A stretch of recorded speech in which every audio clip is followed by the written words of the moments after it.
belum belum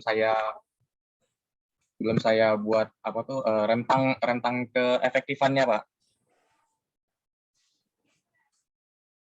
Ya, nilai kepuasan ada 103. Nilai kepuasan 121. Nah, kesimpulannya Ya, pun dilihat dari total kepuasan metode yang dipakai saat ini menggunakan aplikasi pengatur jadwal.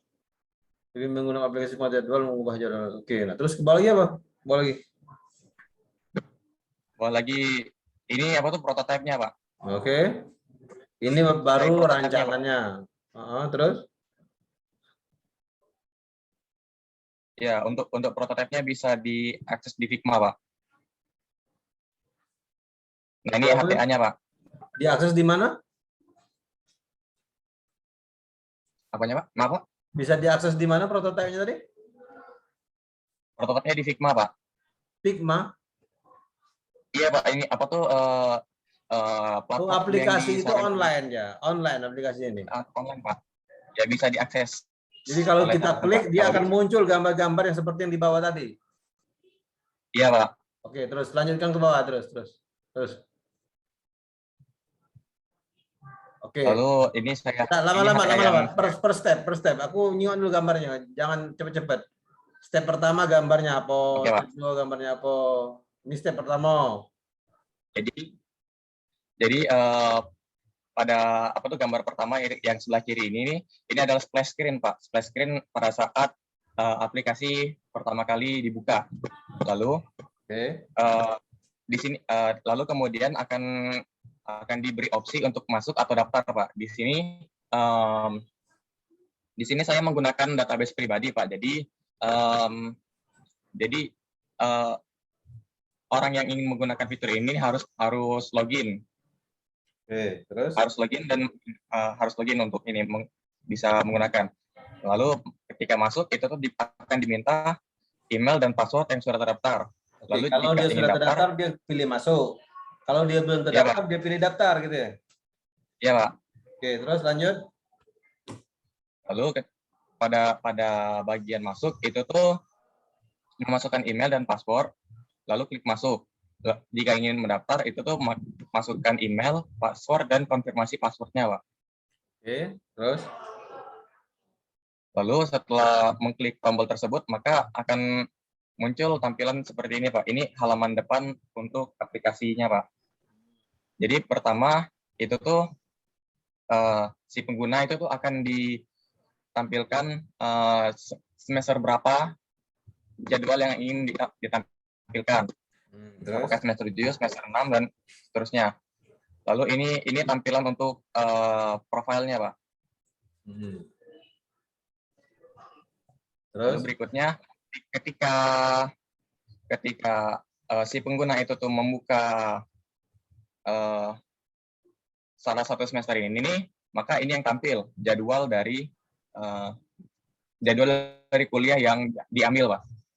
Contohnya ini seperti ini saya menggunakan data mata kuliah yang saya ambil sendiri pada semester 7, yaitu pada hari Senin itu ada etika profesi dari jam 8 hingga 9.40. Ini dilihat dari sisi kirinya, Pak. Ada 8.10, 8.20, 8.30, 8.40, dan seterusnya.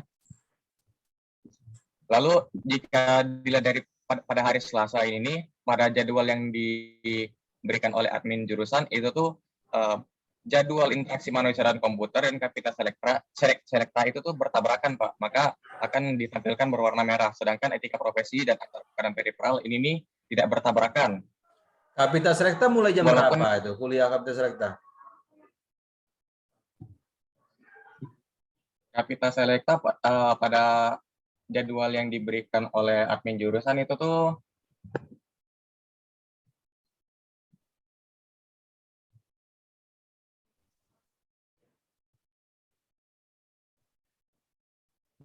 saya kan 8 sampai 10.30. Kapita Selekta itu jam berapa sampai jam berapa?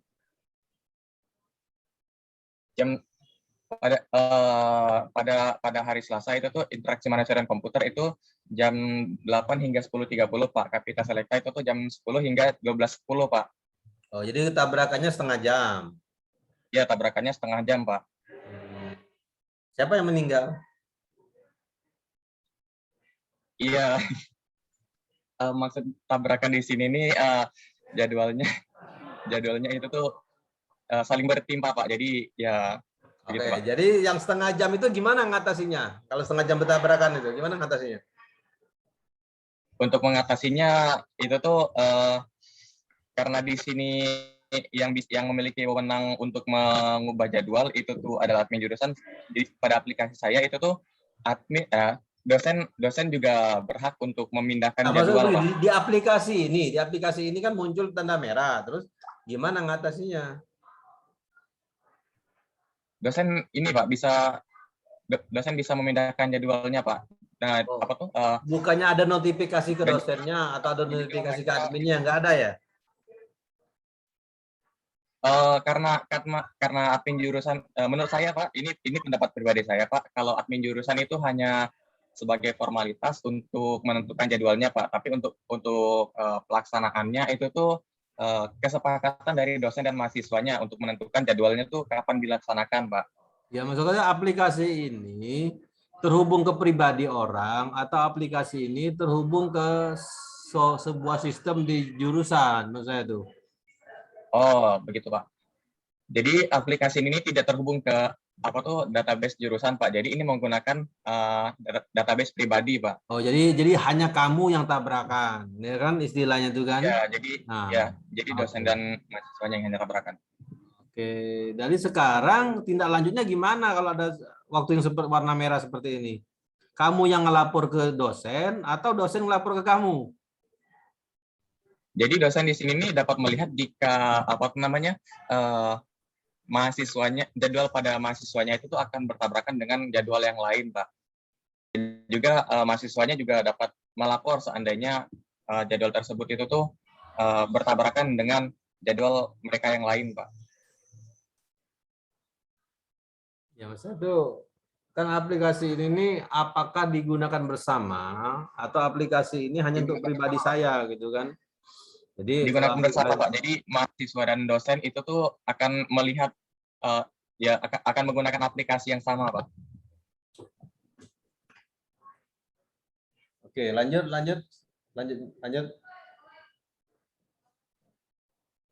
Oke, ini untuk jadwal pada hari lainnya, Pak. Nah, ini apa tuh HTA-nya, Pak? HTA besarkan dikit HTA-nya. Apa persentasenya tuh? Oke. Pertama splash screen, login daftar administrasi jurusan. Nah, berarti ada admin jurusan dong di sini ya. Ada 3 macam ini. Iya, Pak. Berarti program Saya ini berarti kan ingin digunakan ketiga user ini kan. Berarti tiga-tiga ini melihat hasil iya, yang Pak. sama seharusnya logika saya. Karena database-nya satu bisa dilihat oleh 3 orang. Admin, dosen, dan mahasiswa. Iya, Pak. Nah, si admin bisa melihat tambah semester, daftar semester, profil, terus jadwal kuliah. Terus si dosen bisa melihat daftar semester, profil, jadwal kuliah. Ya kan? Terus si Iya, Pak. mahasiswa juga bisa seperti itu, daftar semester, profil, jadwal kuliah.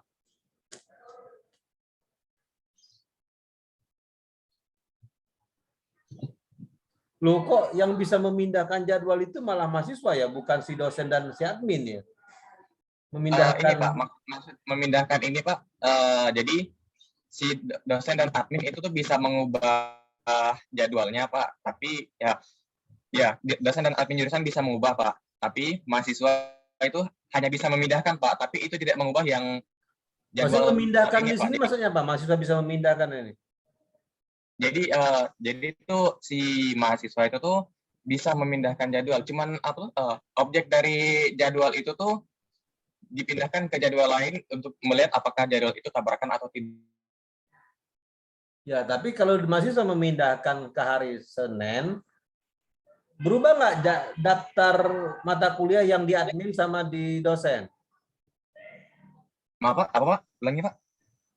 Jika mahasiswa memindahkan ke hari Senin, Ya, Pak. kemudian di admin dan di dosen melihatnya berubah nggak? Tidak, Pak. Terus? Untuk apa sih mahasiswa mindahkan ke hari Senin itu? Supaya mereka tahu kalau jadwal tersebut tidak tabrakan, Pak. Jadi pada jadwal yang diberikan oleh admin jurusan itu kan berupa Excel kan, Pak. Jadi tampilannya itu tuh masih berupa rentang waktu 8, misalnya 8 hingga 9.40, 9.40 hingga 12.10. Nah, ketika mahasiswa ingin memindahkan jadwal ke misalnya hari Senin jam 9.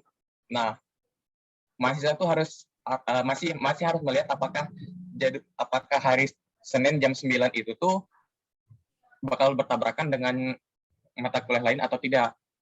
Tapi kalau misalnya tervisualisasi dengan rentang waktu, itu mahasiswa dapat melihat, oh kalau misalnya dipindahkan ke hari ini nih, tidak bakal tabrakan dengan jadwal yang lain.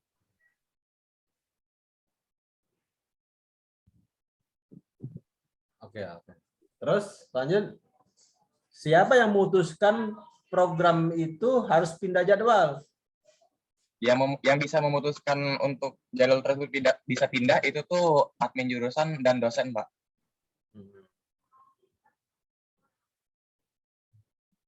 Ya, lanjut terus, lanjut. Setelah HTA ini sekian dari presentasi saya, Pak. Nah, sekarang programnya, coba demokan programnya.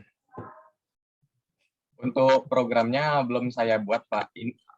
Lebih tepatnya bukan belum saya buat, Pak. Ya, Ini yang sudah ada dulu baik, yang pacak jalan apa? Oh, di Android Go itu udah sana sambil finish nih. Cak siapa tadi? Septa tadi kan baru sampai situ, Pak. Tapi minimal kan sudah pacak jalan. Nggak mungkin login beda baca. Kan sudah ada minimal login. Coba, apa yang sudah muncul di Android Go? Silakan. Ini kan login minimal sudah ada. Daftar lah baca. Masukkan username password lah baca. Apa yang sudah bisa? Coba, saya mau lihat. Tahu ini.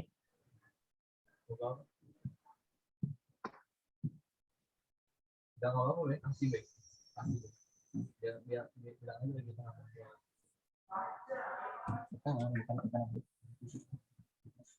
Ubah resolusi kemarin kita belum ngerti proses. Nurul siap-siap ya. Habis ini Nurul kan? Iya, Pak. Oke ya. Oke.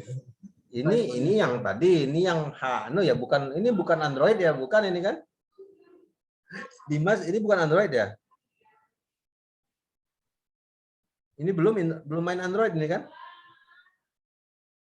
Belum, Pak. Belum main Android, Pak. Nah, coba mana yang Android ya? Android ini kan baru yang merancang antar muka saja nih apa? Prototipe antar muka nih, belum Android. Mana yang Androidnya? Androidnya?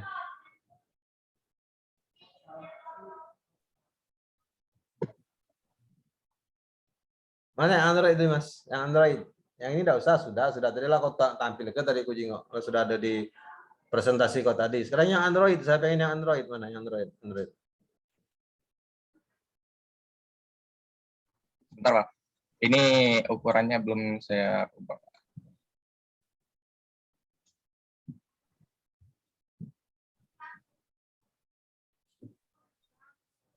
Ini mungkin bakal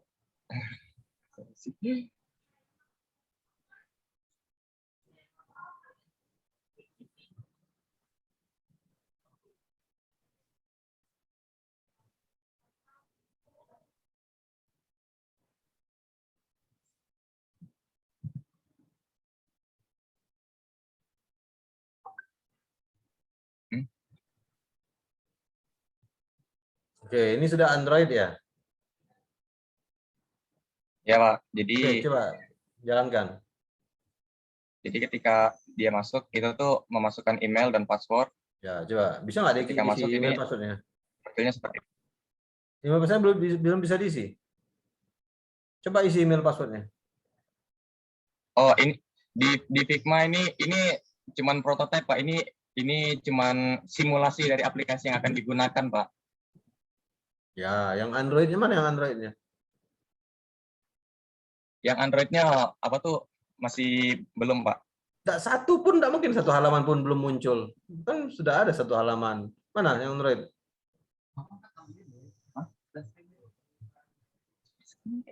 Nggak mungkin satu halaman pun nggak muncul di Androidnya. Yang aplikasi Android pakai apa? Android Studio atau pakai apa kamu bikinnya? Saya menggunakan React Native, Pak. Jadi untuk menjalankannya tuh menggunakan HP, Pak. Ini Ya, saya coba. baru pelajari. Tunggu sebentar, Pak. Ya, coba. Kan sudah ada yang kamu rancang-rancang di Android-nya itu kan. Coba. Em,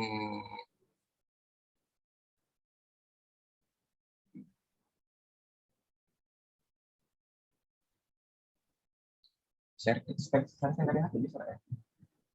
Bisa dari HP, bisa share screen, bisa. Baik, Pak. Ini saya login Zoom menggunakan HP dulu, Pak. Ya, bisa dari HP bisa.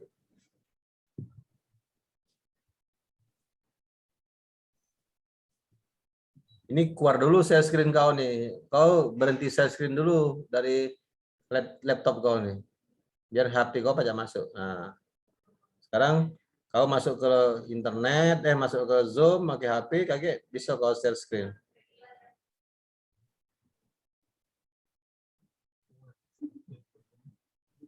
Bentar, saya admit dulu. Nah, nanti bisa, itu bisa. Apa yang tampil di monitor handphone kau itu bisa muncul.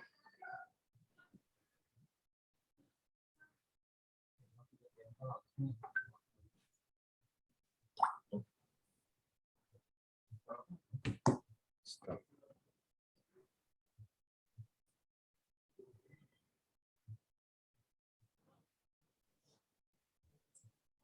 Silakan di-share dari HP bisa.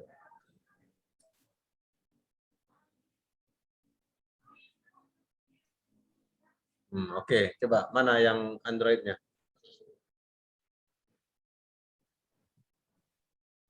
Ini saya baru belajar membuat splash screen-nya, Pak. Ya, coba. Gimana? Bentar, Pak. Baru sampai sini, Pak. Ya, terus apa lagi? Belum, Pak. Belum ada apa-apa, Pak. Oh, belum ada apa-apa. Aduh. Masih belum ya? Jadi apa lagi bisa kamu tampilkan ke saya nih? Sudah, Pak. Itu dulu, Pak, yang bisa saya Ini untuk berapa lama bisa membuat di Android ini? Kira-kira berapa lama? ini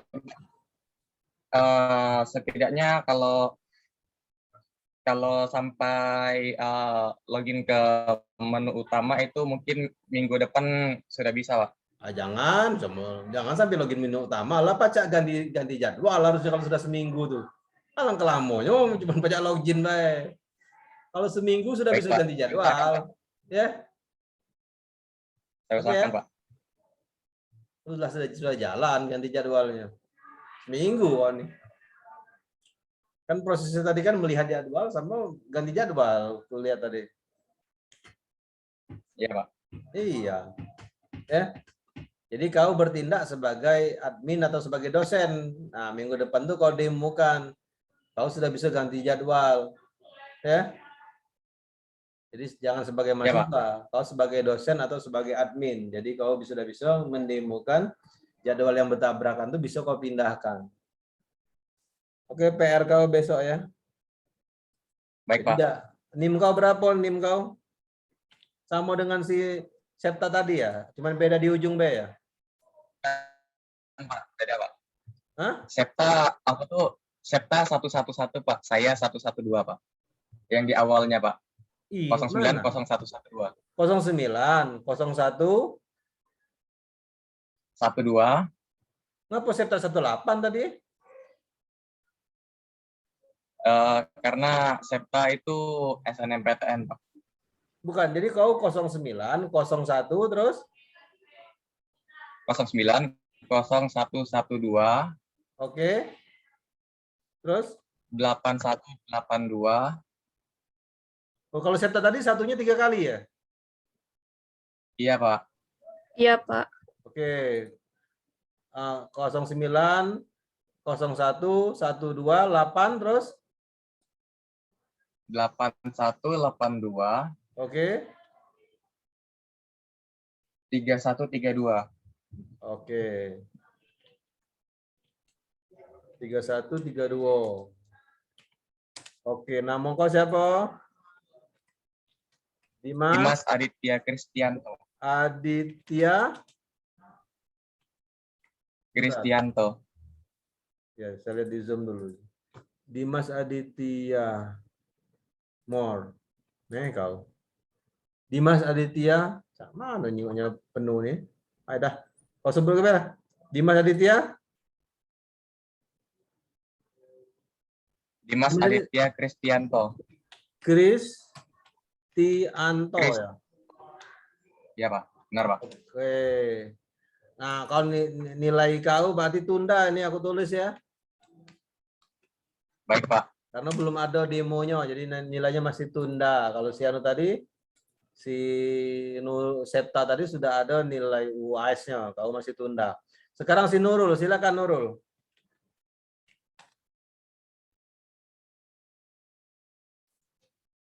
Dimas berhenti sharing, sekarang Nurul.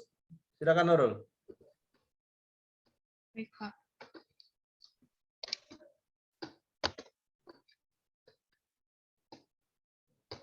Jadi Dimas minggu depan tinggal demo demo Android yang sudah bisa ganti jadwal. Tidak ada dari awal lagi ya. Apakah sudah tampil, Pak? Ya silakan dijelaskan Nurul.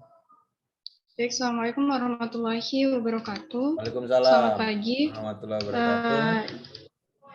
Di sini saya akan menjelaskan mengenai tugas dari prototipe kemarin. Yang pertama, saya akan menjelaskan mengenai data hasil survei. Untuk poin yang pertama ialah data mentah, yang mana ini saya mengambil 2 user, yakni sebagai yang berperan sebagai mahasiswa dan yang berperan sebagai dosen. Untuk mahasiswa di sini saya ambil sebanyak 20 sampel, kemudian untuk dosen di sini ada sekitar 8 orang.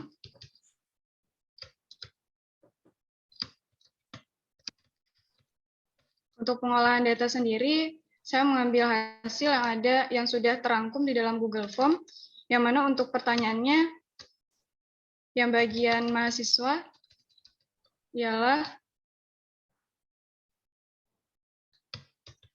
mahasiswa di sini terdapat 3 orang mahasiswa angkatan 2017 dan terdapat 7 orang mahasiswa angkatan 2018. Pertanyaan selanjutnya, apakah masing-masing mahasiswa tersebut sudah mempunyai dosen pembimbing? Pertanyaan-pertanyaannya apa? Pertanyaan pertama apa? Pertanyaan pertama. Sebentar, Pak. Untuk pertanyaan pertama itu dari jurusan. Kemudian universitas, asal universitas, angkatan, kemudian apakah mahasiswa tersebut sudah mempunyai dosen pembimbing. Untuk hasil jawabannya di sini ada 20 orang mahasiswa yang mengisi survei, terdapat 19 orang mahasiswa yang mempunyai dosen pembimbing, dan 1 orang mahasiswa yang tersurvei tidak mempunyai dosen pembimbing atau belum mempunyai pembimbing dosen akademik atau pembimbing tugas akhir? Pembimbing tugas akhir, Pak. Oh, pertanyaan kau, apakah sudah mempunyai dosen pembimbing? Bingunglah dia jawab, pembimbing apa ini? Untuk aplikasi sendiri, untuk judulnya itu aplikasi Android bimbingan tugas akhir, Pak. Kemarin di tampilan survei. Ya, terus jadi harusnya lebih jelas buat pertanyaan itu pembimbing apa ya. Jadi mereka tidak salah jawab. Baik, Pak. Terus? Untuk jurusan yang mengisi survei terdapat 6 orang mahasiswa jurusan sistem informasi, kemudian 4 orang mahasiswi jurusan teknik informatika, 2 orang mahasiswa jurusan komputerisasi akuntansi, dan 8 orang dari jurusan sistem komputer. Itu rata-rata Nurul ambil surveinya dari Universitas Sriwijaya. Angkatan terdapat 3 orang mahasiswa angkatan 2017 yang mengisi survei, kemudian 17 orang mahasiswa angkatan 2018 yang mengisi survei. Selanjutnya, di sini saya meminta untuk user sebagai mahasiswa untuk mengisi, jika sudah mempunyai dosen pembimbing, disebutkan nama dosen pembimbing pertama dan atau yang kedua.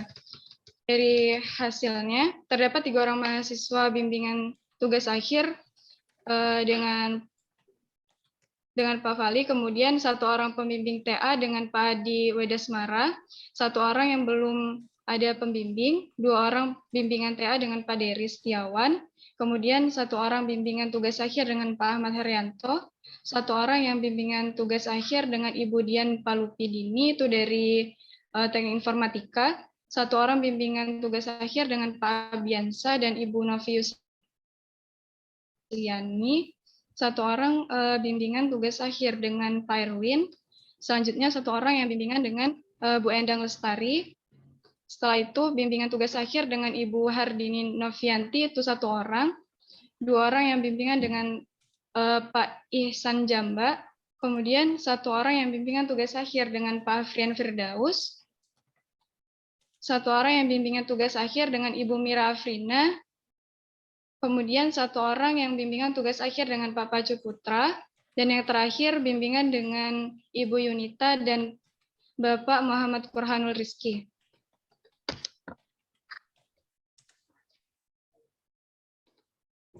Pertanyaan selanjutnya,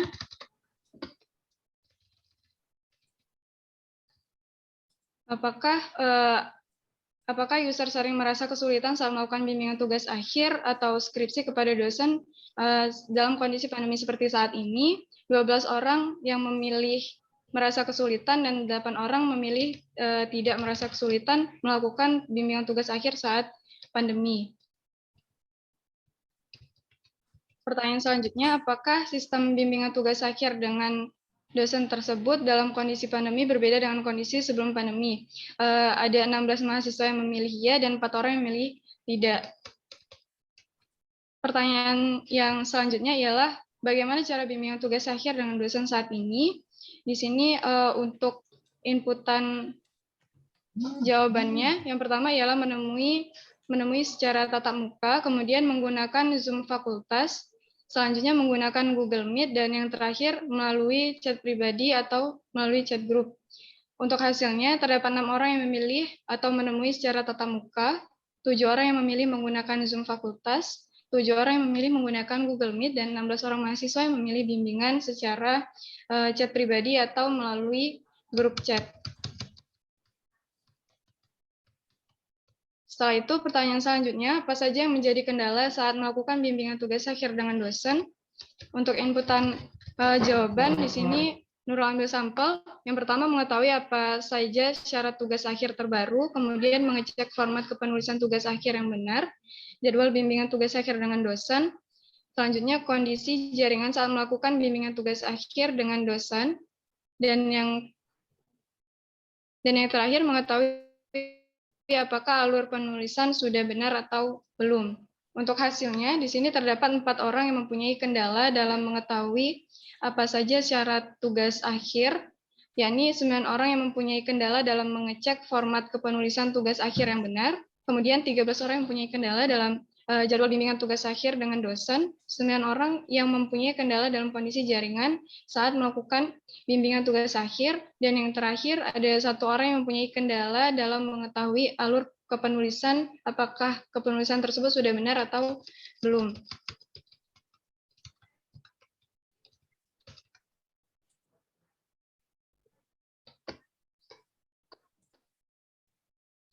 Untuk pertanyaan selanjutnya, apabila terdapat aplikasi yang dapat memudahkan mahasiswa dalam bimbingan tugas akhir, hal apa yang dibutuhkan oleh mahasiswa tersebut? Di sini terdapat 10 orang yang membutuhkan saat bimbingan itu mempermudah mengetahui syarat tugas akhir, kemudian 8 orang yang dibutuhkan saat bimbingan itu ialah mempermudah dalam mengetahui format kepenulisan, 14 orang memilih yang dibutuhkan saat melakukan bimbingan ialah mempermudah dalam mengatur jadwal bimbingan tugas akhir, dan 15 orang dibutuhkan saat bimbingan mempermudah dalam memberikan catatan hasil revisi tugas akhir. Selanjutnya, pertanyaan ialah fitur apa saja yang Anda butuhkan pada aplikasi Android bimbingan tugas akhir tersebut. Untuk hasilnya ialah terdapat 14 fitur informasi, syarat menyarat tugas akhir, 12 orang memilih fitur informasi panduan kepenulisan tugas akhir, 17 orang yang memilih fitur catatan hasil revisi tugas akhir, 14 orang yang memilih fitur jadwal membimbing tugas akhir mahasiswa, dan yang terakhir ialah 1 yang memilih fitur chat melalui grup atau secara pribadi.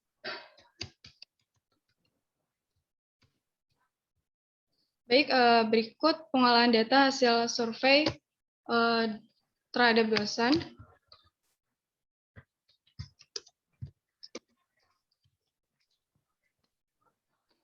Untuk dosen yang mengisi survei tersebut ialah Ibu Nurul Afifah, kemudian Pak Adi Harmansyah, Ibu Yunita, Ibu Desti Rodiah, Bapak Ahmad Herianto, Bapak Triwanda Septian, Bapak Rahmat Fadli, dan yang terakhir Bapak Arduna Hasan. Suaraku lagi.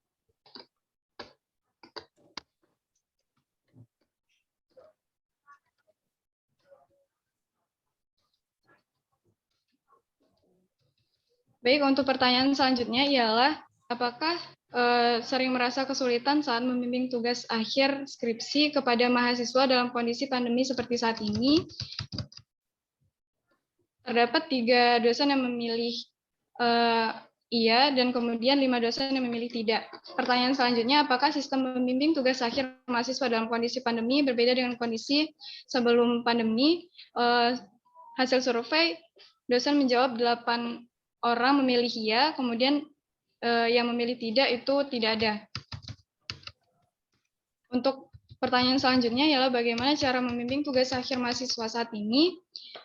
Hasil survei, dosen menjawab 5 orang dosen yang memilih menemui secara tatap muka, kemudian untuk melakukan bimbingan 4 orang menggunakan Zoom fakultas, setelah itu 4 orang memilih bimbingan tugas akhir menggunakan Google Meet, dan 8 orang yang memilih bimbingan tugas akhir melalui chat pribadi. Pertanyaan selanjutnya, apa saja yang menjadi kendala saat melakukan bimbingan tugas akhir kepada mahasiswa? Untuk hasilnya di sini ialah 3 orang dosen yang memilih kendala mengecek format kepenulisan tugas akhir yang benar, kemudian 6 dosen yang memilih kendala jadwal membimbing tugas akhir mahasiswa, 4 dosen yang memilih kendala kondisi jaringan saat membimbing tugas akhir mahasiswa atau secara online, dan yang terakhir 1 dosen memilih tidak ada kendala kecuali mahasiswanya menghilang. Pertanyaan selanjutnya ialah apabila terdapat aplikasi yang dapat memudahkan dosen dalam membimbing tugas akhir mahasiswa, hal apa yang dibutuhkan oleh dosen? 4 orang dosen memilih sesuatu yang dibutuhkan berupa mempermudah dalam mengetahui format kepenulisan tugas akhir yang benar. 7 dosen memilih sesuatu yang dibutuhkan berupa mempermudah dalam mengatur jadwal membimbing tugas akhir. 5 orang dosen memilih sesuatu yang dibutuhkan berupa mempermudah dalam memberikan catatan hasil revisi tugas akhir. Selanjutnya, pertanyaan selanjutnya kepada user, fitur apa saja yang dibutuhkan oleh dosen untuk melakukan bimbingan tugas akhir? Hasil jawabannya di sini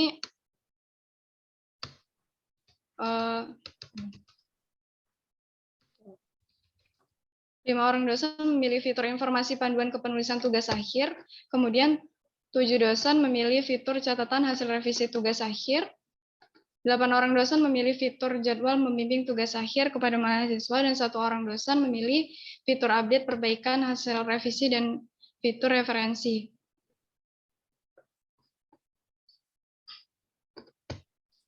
Untuk analisa data di sini saya ambil berdasarkan hasil rangkuman yang ada di Google Form, yakni untuk analisa data hasil survei mahasiswa, terdapat 20 orang mahasiswa yang mengisi survei aplikasi bimbingan berbasis Android. Dari hasil tersebut terdapat 40% mahasiswa jurusan sistem komputer yang mengisi survei, 20% mahasiswa jurusan teknik informatika yang mengisi survei, kemudian 10 orang mahasiswa jurusan komputerisasi akuntansi atau D3, 30% orang mahasiswa jurusan sistem informasi yang mengisi survei, kemudian berdasarkan hasil yang didapat, yang mengisi data itu berasal dari Universitas Sriwijaya, dan ada 15%